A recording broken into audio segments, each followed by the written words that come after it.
नमस्कार। कभी सोचा है कि आपके नाम के पहले अक्षर में आपकी पूरी किस्मत का राज छिपा हो सकता है? आज हम वैदिक ज्योतिष की गहराइयों में उतरकर यही जानने वाले हैं।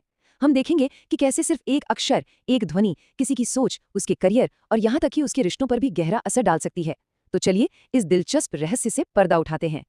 ये एक ऐसा सवाल है जो हम सब ने कभी न कभी जरूर सोचा होगा। एक ही घर, एक ही माहौल, एक ही परवरिश, फिर भी दो भाई बहनों की किस्मत में जमीन आसमान का फर्क क्यों होता है? एक सफलता की सीढ़ियां चढ़ता चला जाता है और दूसरा दूसरा जी तोड़ मेहनत के बाद भी वहीं का वहीं रह जाता है। आखिर ऐसा क्यों?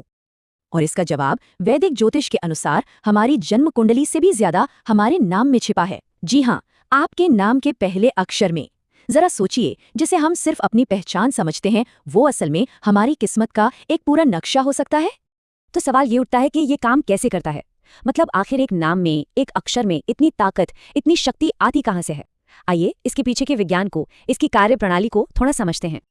देखिए, वैदिक ज्योतिष कहता है कि आपका नाम सिर्फ एक शब्द नहीं है, ये एक चलता फिरता मंत्र है। एक ऐसा मंत्र जिसका जाप आप खुद नहीं बल्कि पूरी दुनिया आपके लिए करती है। जरा सोचिए, दिन में कितनी बार आपका नाम पुकारा जाता है? 20 बार, 30 बार, शायद उससे भी कहीं ज्यादा।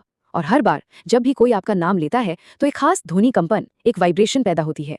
ये वाइब्रेशन सीधे ब्रह्मांड में मौजूद किसी एक विशेष ग्रह की ऊर्जा को एक्टिवेट करती है, उसे जगाती है। ये एक ऐसा अदृश्य अनुष्ठान है जो हर पल आपके जाने अनजाने में घटित हो रहा है। और देखिए, ये कोई आज की कोई नई बात नहीं है। हमारे प्राचीन ऋषियों मुनियों ने हजारों साल पहले ही नाम की इस शक्ति को पहचान लिया था। यही वजह है कि हमारे 16 संस्कारों में नामकरण संस्कार को सबसे महत्वपूर्ण और शक्तिशाली माना जाता था। ये सिर्फ बच्चे को एक प्यारा सा नाम देना नहीं था, बल्कि ये उसके पूरे भविष्य के लिए सही ब्रह्मांडीय ऊर्जा का चुनाव करना था। तो आखिर इस ध्वनि का, इस आवाज का ग्रहों की ऊर्जा से क्या कनेक्शन है? असल में ये पूरा खेल कंपन का है, वाइब्रेशन और फ्रीक्वेंसी का। चलिए इस गहरे ब्रह्मांडीय संबंध को थोड़ा और आसान भाषा में समझते हैं। इसे ऐसे समझिए, जैसे हर रेडियो स्टेशन की अपनी एक अलग फ्रीक्वेंसी होती है, ठीक वैसे ही हर अक्षर की अपनी एक अनूठी ध्वनि आवृत्ति यानी साउंड फ्रीक्वेंसी होती है। और दूसरी तरफ ब्रह्मांड में मौजूद हर ग्रह लगातार अपनी एक अनूठी कॉस्मिक फ्रीक्वेंसी पर वाइब्रेट कर रहा है। जब आपके नाम के पहले अक्षर की साउंड फ्रीक्वेंसी किसी खास ग्रह की कॉस्मिक फ्रीक्वेंसी से मैच कर जाती है, बस तब ये एक शक्तिशाली कनेक्शन बन जाता है। इसी कनेक्शन को, इसी जुड़ाव को एनर्जी अलाइनमेंट कहते हैं। और ये कोई जादू टोना नहीं है, ये शुद्ध ऊर्जा का विज्ञान है। जब आपका नाम किसी ग्रह के साथ अलाइन हो जाता है तो आप अनजाने में ही उस ग्रह के सारे गुण, चाहे वो अच्छे हों या बुरे, उन्हें अपनी तरफ खींचना शुरू कर देते हैं। आपका स्वभाव, आपकी सोच, सब कुछ उस ग्रह की ऊर्जा से प्रभावित होने लगता है। तो चलिए अब असल मुद्दे पर आते हैं। कुछ उदाहरणों से समझते हैं कि कौन से अक्षर किस ग्रह से जुड़े हैं और उनका हमारी जिंदगी पर आखिर क्या और कैसा असर होता है। शुरुआत करते हैं ग्रहों के राजा यानी सूर्यदेव से। अगर किसी का नाम अ, आ, ई या ई जैसे अक्षरों से शुरू होता है तो उनकी जो कोर एनर्जी है, जो मूल ऊर्जा है, वो सीधे सीधे सूर्य से जुड़ी होती है। सूर्य यानी लीडरशिप। ऐसे लोगों में जन्म से ही एक बॉस मेंटालिटी होती है। वो जहां भी जाते हैं अपनी एक अलग पहचान बनाना चाहते हैं, समाज से सम्मान पाना चाहते हैं, खुद को साबित करने की एक आग उनके अंदर हमेशा जलती रहती है। यही वजह है कि ये लोग सरकारी नौकरी, मैनेजमेंट या किसी भी अधिकार वाले पद पर बहुत कामयाब होते हैं। लेकिन हर सिक्के का एक दूसरा पहलू भी होता है। सूर्य की यही प्रबल ऊर्जा अक्सर रिश्तों में अहंकार का टकराव पैदा कर देती है। और एक बात और, अगर जन्म कुंडली में सूर्य कमजोर हो तो इतना शक्तिशाली नाम होने के बावजूद इंसान अंदर से खोखला और आत्मविश्वासहीन महसूस कर सकता है। अब सूर्य की इस तेज और चमकीली ऊर्जा से बिल्कुल विपरीत एक दूसरी ऊर्जा की बात करते हैं, शनि ग्रह। जिन लोगों के नाम स, श या श से शुरू होते हैं, वो शनि की धीमी, स्थिर मगर बहुत शक्तिशाली ऊर्जा से प्रभावित होते हैं। शनि की ऊर्जा धैर्य और मेहनत की ऊर्जा है। ऐसे लोग साइलेंट स्ट्रगलर होते हैं। ये दिखावा नहीं करते, बस चुपचाप अपना काम करते रहते हैं। ये शॉर्टकट में यकीन नहीं रखते, इसीलिए सफलता भी इन्हें अक्सर जीवन में थोड़ी देर से मिलती है। लेकिन जब मिलती है तो वो इतनी मजबूत और स्थायी होती है कि कोई उसे हिला नहीं सकता।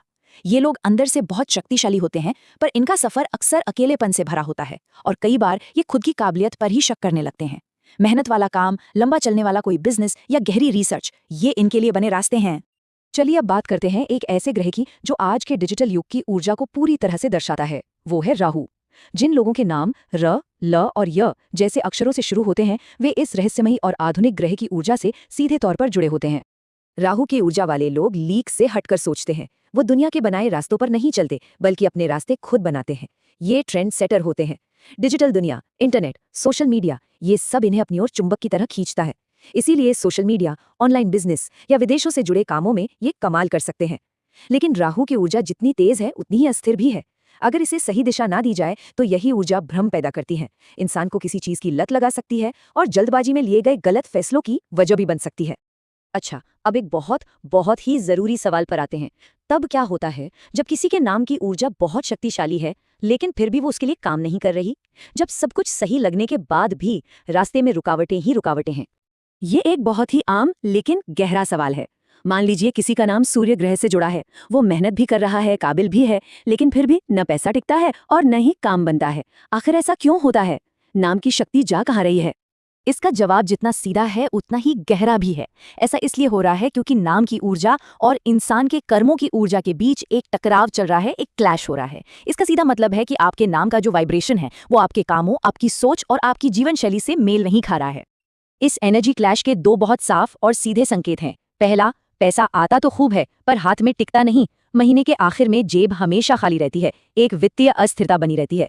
और दूसरा, काम बनते बनते बिगड़ जाता है, कोई बड़ी डील, कोई प्रोजेक्ट, कोई मौका, सब कुछ फाइनल होने के बाद बिल्कुल आखिरी पल में हाथ से निकल जाता है। अगर ये चीजें किसी के जीवन में बार बार हो रही हैं तो ये एक साफ इशारा है कि नाम और जीवन की ऊर्जा में तालमेल बिगड़ चुका है।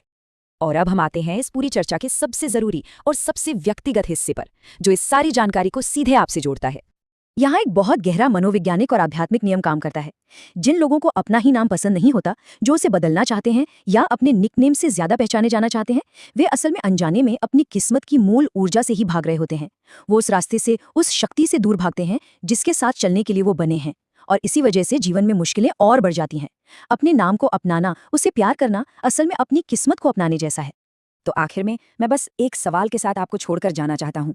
अगर आपका नाम वाकई एक मंत्र है जिसे आप और ये पूरी दुनिया हर रोज हर पल आपके लिए दोहरा रही है, तो आप ब्रह्मांड में कौन सी ऊर्जा, कौन सा संदेश भेज रहे हैं? ये सवाल सिर्फ ज्योतिष का नहीं, ये खुद को गहराई से जानने का सवाल है। आपके नाम का कंपन आपकी कहानी कह रहा है।